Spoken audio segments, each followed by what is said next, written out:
Hello, I'm Hisham Mirghani from Department of Obstetrics and Gynecology, United Arab Emirates University, and I am the ambassador for the International Society of Ultrasound in Obstetrics and Gynecology. The title of this video lecture is Plan Your Movement and Improve Your Image. It involves basic ultrasound probe movement for improving the quality of your ultrasound image. This lecture might be of interest to those who are starting learning ultrasound. However, it might be of interest to those who are involved in teaching ultrasound as well. Before starting your ultrasound examination, there are important things that you need to do. I could summarize this in 4 points. Introduce yourself to the patient, assess the risk of the patient, orient yourself to the probe, and orient yourself to the lie and position of the fetus.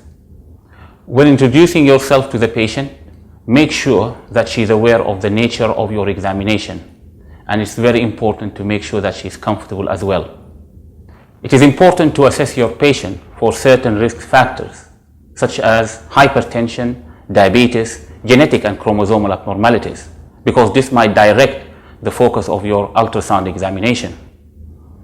In order to demonstrate these basic ultrasound probe movements today, I'm going to use a Vimedix ultrasound simulator. It's crucial to orient yourself to the probe.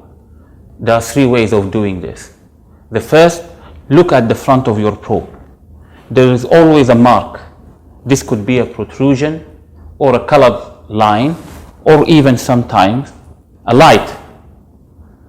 This mark should always be facing toward the patient face. The second is when you look at the screen, the maternal bladder should always be at the right side of the screen. And if you look carefully at the screen, you will find there's a mark. It could be a green dot, a blue dot, or even a dot with the word P. Make sure that this is always on the left side of your screen. It's very important to orient yourself to the fetal lie and position, whether the fetus is in a cephalic presentation, breech presentation, longitudinal lie, or transverse lie. For example, in the image you have here, the fetus is in a cephalic presentation, longitudinal lie, with its back toward the maternal back. Therefore, you should expect to find the fetal stomach on the left side of the screen and the fetal heart apex pointing to the left side of the screen as well. Before we start, let us briefly review the 3 planes in which we examine the fetus. The first plane, which you see in red, is the sagittal plane, which usually divide the fetus into right and left. The second plane, which you see in blue, is the coronal plane, which usually divide the fetus into anterior and posterior part. And then the last plane is the transverse or axial plane, which you see it here in green, that divides the fetus into an upper and lower part. It is crucial to hold your probe perpendicular to the maternal abdominal surface. This will ensure that you are examining the structure underneath the probe. I'm going to demonstrate 4 important probe movements. These are sliding, rotating, dipping, angling, as well as a combination of some of these movements. The first probe movement that I'm going to demonstrate is sliding, and there are 2 movements in sliding. The first is sliding along the narrow axis of the probe, and the second is sliding on the broad axis of the probe. I'm going to start with the first one, sliding along the narrow axis of the probe. Before I start demonstrating, I would like to point out that during my demonstration, I'm always going to refer for this part of the probe as the narrow aspect of the probe, this one here, and the one over here as the broad aspect of the probe. The first movement I'm going to demonstrate is sliding on the narrow, which you can see here. So when I slide on the narrow, I always go on the narrow axis of the probe, so this way. And it could be in different directions, still on the narrow. We use sliding on the narrow when we want to bring our target to the middle of the screen. So now I'm going to show you practically how we use sliding on the narrow to get our images. If you look at the fetus now here, the fetus is in breech presentation, the placenta is anterior, but we can only see part of the placenta. To get the whole placenta in the center, we slide on the narrow, just like that. And as you can see in the clip, the placenta now is central. Here is another example of sliding on the narrow and what it does for your image. If you can look at the screen, you can see we're looking at part of the fetal head, but we want our target, which is the fetal head here, to be in the center of the screen. So what we do, we slide on the narrow, and as you can see, as you slide on the narrow, your target comes in the middle. So sliding on the narrow brings your target to the middle of the screen. The next movement will be sliding on the broad axis of the probe. We use sliding on the broad axis of the probe when we want to acquire serial transverse section of the targeted structure. Now I'm going to show you how to slide on the broad axis of the probe. This is how we do it. If you look at the probe here, this is sliding on the broad axis of the probe. Again, it could be done in different directions.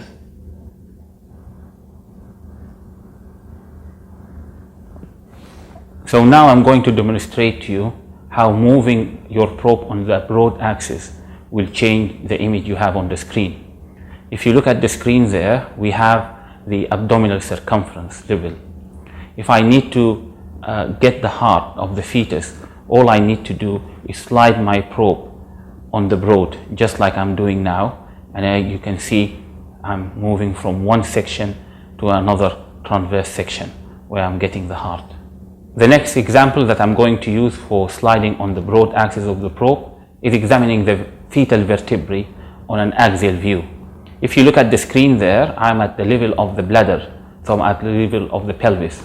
And if I want to examine the vertebrae in an axial view, I will only just slide on the broad, just like I'm doing now. And as you can see, I could see the vertebrae in an axial view, and I'm now at the lower lumbar. I could see the two fetal kidneys, and as I move up to the fetal body, I could see the stomach. So now I'm the upper lumbar, and as I move more on the broad, I'm now at the thoracic, where I could see the three ossification center at the heart level. And as I move even further, you can see I'm moving into the fetal neck. When sliding, keep your probe perpendicular to the abdominal wall. Slide according to the lie of the fetus, and always have slow and steady movements. The next movement I'm going to demonstrate is rotation. Now I will demonstrate how to rotate. As you remember, we said the mark on the probe should always be toward the patient face. And in this position, whenever you rotate, you always rotate anti-clockwise. Likewise. And when you go back to the original position, you will rotate back clockwise. So always rotate anti-clockwise. We use rotation when we want to view the target structure in a different plane. I will demonstrate now rotation. If you look at the screen, you can see the plane of the abdominal circumference, and you can see that we see the vertebrae in an axial view. Now if I want to see it in a different view, let us say here in a coronal view, all I need to do is rotate, and as you can see, it's now we're looking at the vertebrae in a coronal view. Another view of rotation, if you look at the screen here, this fetus is, I'm showing the transverse abdominal plane, and you can see the vertebrae in an axial transverse view. And if I rotate my probe, I will get the spine in a sagittal view, as you can see here. So rotation gives you a different plane of the same structure. The next movement is dipping. We use dipping when we want to view our target in a horizontal plane. Dipping is usually followed by sliding on the narrow. I'm going to demonstrate how we apply dipping in correcting our image. If you look at the screen there, you can see I'm trying to measure the femur, but the femur is not horizontal. So to correct this, I'm going first to dip. But as you can see, once by dipping I have corrected the plane of the femur, but now the femur is not in the center, and that's why I need now to slide on the narrow, as we said, to get my target in the middle of the screen, as you can see now. And now I have the femur horizontal and in the middle of my screen. The next movement is angling. Angling is used to adjust an oblique view to a transverse view for accurate assessment and measurement of the targeted structure. To demonstrate angling, which you might need in particular when you are trying to obtain a biparietal diameter in a breech fetus. So as you can see here, I am moving my probe on the broad to obtain a biparietal diameter. But the problem here, I'm cutting the head in oblique plane. So I'm unable to obtain that transthalamic plane. In order to correct this, as you can see in the screen, I will angle, and as I angle, I'm getting a higher plane, so I need to slide on the broad, and now I'm cutting the head equally at the biparietal diameter. I'm going to demonstrate now how to use angling in your ultrasound examination. One of the examples is when you are trying to get the biparietal diameter. If you can see in the image on the screen, I'm trying to get the biparietal diameter, but because the biparietal diameters are not on the same level, I could never get the farce in the middle. So what I need to do here is to angle. But as you can see, once I'm angling, I'm off my focus, and that's why I need to slide on the broad. And now as I slide on the broad, you can see here I have corrected the image that I need for the biparietal diameter, and here I got the falx cerebri in the middle with the transthalamic view. Another example is for the angling when you are trying to examine the vertebrae in a coronal view. As you can see here, I'm unable to get a proper coronal view, and I can't get an equal size for the fetal body. To correct this, you need to angle first and then slide on the broad, and as you can see here, that corrects your plane and you can get a proper coronal view. Now I'd like to show you how you can combine your movements, and in order to do that, I have used the interactive diagram, as you can see on the left of the screen, and on the right side is the screen of the ultrasound. Now I'm looking at the biparietal diameter. I want to correct this. It's a little bit oblique. So what I will do first to correct it horizontal, I need to dip. And as we said, dipping is always followed by sliding on the narrow to bring it in the center. But as you can see, I could see part of the cerebellum. To get rid of the cerebellum, I need to rotate, as you can see here. And now I got, by this combination of movement, a nice biparietal diameter.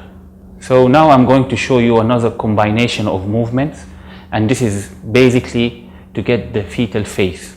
As you can see, you are at the transthalamic plane. You need, from your position now, to rotate 90 degrees. So now I'm rotating 90 degrees, as you can see, to get a different plane.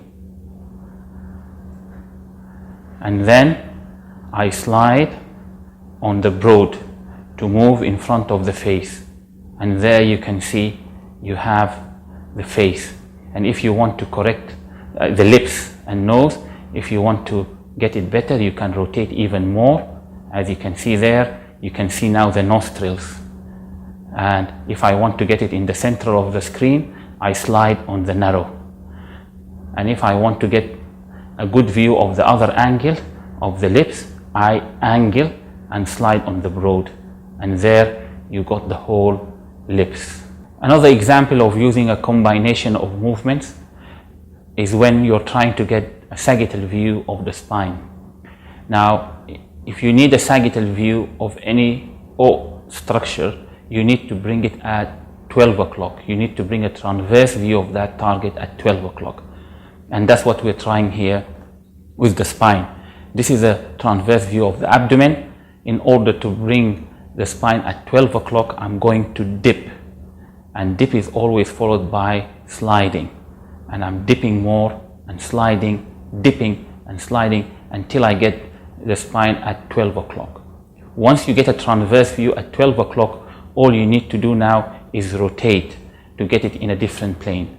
And now I'm just rotating there, and as you can see, I'm getting the spine in a sagittal view.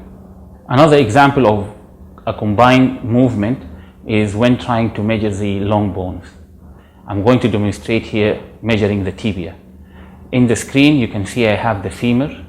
If I want the tibia, I will just slide on the broad, and as you can see, the tibia and fibula are seen in a cross section. And to move it from a transverse to a sagittal view, all I need is to rotate. And this is what I'm doing now. I'm rotating. And as you can see here, I'm getting the tibia in view. Now to make it horizontal for proper measurement, I will dip. And then to make it central, I will slide on the narrow. And now I have the tibia in view for measurement. It's very important to improve the quality of your image. And you do that by managing your image, mainly by adjusting the depth, adjusting the focus, adjusting your zoom, and adjusting your gain. And I'm just going to show you an example of how to do that. I'm going to demonstrate how to improve the quality of your image. One of the mistakes is not using the proper depth. As you can see here, I'm looking at the heart at the depth, using a depth of 28 centimeters, which all the space below the fetus is waist space. So the first thing, I need to decrease the depth up to 12, which is now, as you can see, the quality of the image is much better. And then I will adjust the focus. Third, I will adjust my zoom. It is always better to adjust the depth before you zoom on your target. And as you can see here now, I have adjusted the zoom and the image is much better quality. However, the fourth is to adjust your gain. Here you can see the gain is too dark. Maybe I need to make it brighter a little bit, increase my gain. So that should be individualized for each organ. And as you can see now, I could see the heart much more properly. In this video, we have demonstrated 5 basic ultrasound probe movements. By using this movement in combination, hopefully you will be able to assess the structure of the fetus properly and acquire proper views for fetal biometry. Thank you.